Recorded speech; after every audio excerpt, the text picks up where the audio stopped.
اللہ کو ماننے والا ہر شے کو، چاہے وہ اس کے ذہن میں ہو یا اس کے باہر کی دنیا میں ہو، ہر شے، ہر خیال وغیرہ کو، ہر خواہش کو 3 کسوٹیوں پر پرکھ کر قبول کرے گا۔ ایک یہ کہ یہ چیز جو میں حاصل کرنا چاہتا ہوں یہ حق ہے یا باطل۔ یہ ایک میٹافزیکل ڈائلیکٹسزم ہے، تو یہ حق ہے یا باطل۔ تو اگر نفس تربیت یافتہ ہے، تزکیے کے عمل میں ہے، تو وہ حق کو قبول کرے گا، اور باطل ہوگی وہ چیز تو اسے رد کرے گا۔ تو دوسرا جو دوسری کسوٹی یا دوسری شرط ہے وہ یہ ہے کہ یہ صحیح ہے یا غلط۔ تو اب صحت اور غلطی کے کئی معیارات ہو سکتے ہیں۔ ایک معیار دینی ہے کہ جائز ہے یا ناجائز ہے، ایک معیار علمی ہے کہ مطابق عقل ہے یا نہیں ہے، یا جس منطق پر عقل صحیح اور غلط کو تقسیم کر چکی ہے اس منطق کی روح سے یہ چیز علمی طور پہ صحیح ہے یا غلط ہے۔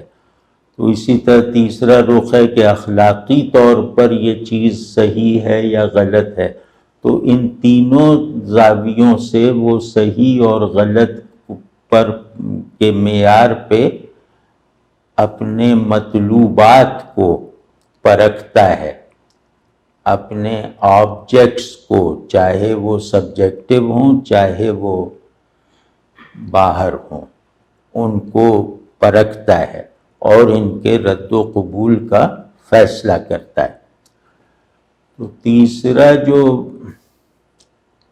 تیسری جو کنڈیشنز ہیں وہ یہ ہے کہ یہ مفید ہے یا مضر ہے، کہ اس کا فائدہ، اس کو قبول کرنے میں فائدہ ہے یا نقصان ہے۔ تو اس میں بھی فائدے اور نقصان کے دونوں پہلو ہیں، دینی بھی، دنیاوی بھی، اخلاقی بھی، علمی بھی۔ تو غرض ہر جہت سے یہ اس کے مفید یا مضر ہونے کو جانچتا ہے۔ اور یہ ہو سکتا ہے کہ ایک چیز فوری طور پہ مضر ہو لیکن اخروی طور پہ مفید ہو، تو وہ اخروی اور مستقل فائدے کو ترجیح دے کر فوری ضرر رکھنے والی چیز کو اختیار کر لیتا ہے۔ تو یہ خیر اس کی تفصیلات، وہ اس کی شاید ضرورت نہیں ہے اس میں۔ اور چوتھا جو زاویہ ہے وہ ہے یہ چیز پسندیدہ ہے یا ناپسندیدہ، یہ چیز مرغوب ہے یا مکروہ، یہ چیز میری خواہش کے مطابق ہے یا میرے لیے ناگوار ہے۔ تو اس سطح پر بھی آدمی چیزوں کو رد یا قبول کرتا ہے، اور یہ سطح طبیعت کی ہے، یعنی طبیعت سے رغبت اور کراہت کا نظام چلتا ہے۔ تو نفس کی اصل قوت طبیعت ہے، اسی لیے نفس پر جب بھی کام کیا جائے گا تو طبیعت سے شروع کیا جائے گا، کیونکہ وہ بالکل اضطراری ڈرائیوز ہیں، اور وہ ایسے مطلب یہ کہ طبیعت کو نظر انداز کر کے ذہن کو صحیح طرح سوچنے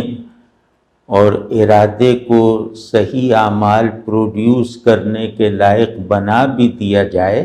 تو اس کا کوئی اعتبار نہیں ہے۔ تو اور نفس کا تو خیر مختصر یہ کہ نفس کا تزکیہ جب بھی ہوگا طبیعت سے شروع ہو کر اور طبیعت ہی پر ختم ہوگا، اور یہی طبیعت اگر تزکیے میں ڈھل جائے تو اسی کو نفس مزکہ کہا جاتا ہے، اسی کو نفس مطمئنہ کہا جائے گا آخرت میں۔ تو ان تینوں میں جیسا کہ میں نے عرض کیا کہ ان تینوں میں تعلق کی کیفیت یہ ہے کہ روح جو ہے وہ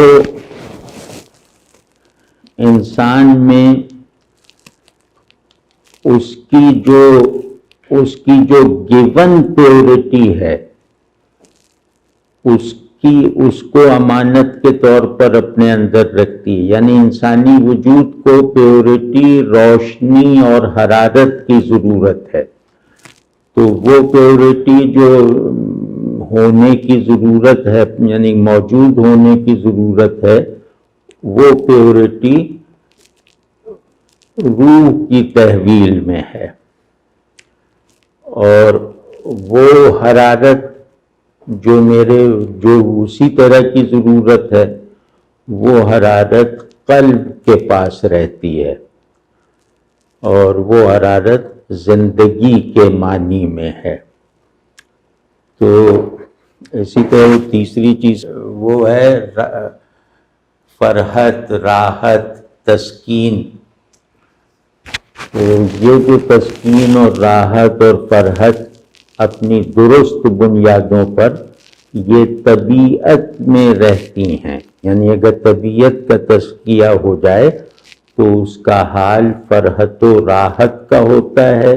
قلب کا تزکیہ ہو جائے تو اس کا حال گویا عرش کے نیچے جلنے روشن قندیل کے شعلے کی طرح ہوتا ہے، اور اگر ذہن جو ہے وہ پاک ہو جائے تو وہ جو ہے وہ حق کی حضوری سے فہم کی سطح پر روشن رہتا ہے۔ تو یہ ان میں سب میں تعلق یعنی انسانی وحدت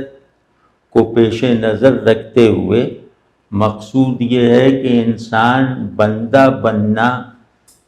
کمال کے راستے پر چلتے ہوئے کوالیفائی کرے، تو بندگی کی تکمیل کے اس لامتناہی سفر میں اس کا زاد راہ یہ تین ہیں، روح، قلب اور نفس۔ تو یہ ان میں ہمکاری کی بھی صورتیں، کیونکہ تینوں ایک ہی منزل پر پہنچانے کی قوت فراہم کرنے والی چیزیں ہیں، لہذا یہ ہم مقصد ہیں۔ اور ہمکاری کی صورت یہ وہ ہے جو میں نے پہلے عرض کر دی تھی کہ قلب بتاتا ہے کہ طبیعت کا یہ رجحان ٹھیک ہے یا نہیں، ذہن کا یہ خیال ٹھیک ہے یا نہیں، یا یہ سب ٹھیک ہیں تو ان کا ٹھیک ہونا ہی کافی نہیں ہے، ان کو کمال کے سانچے میں ڈھالنا بھی ضروری ہے۔ تو قلب ہر چیز کو مادہ کمال میں گونجتا رہتا ہے۔ تو یہ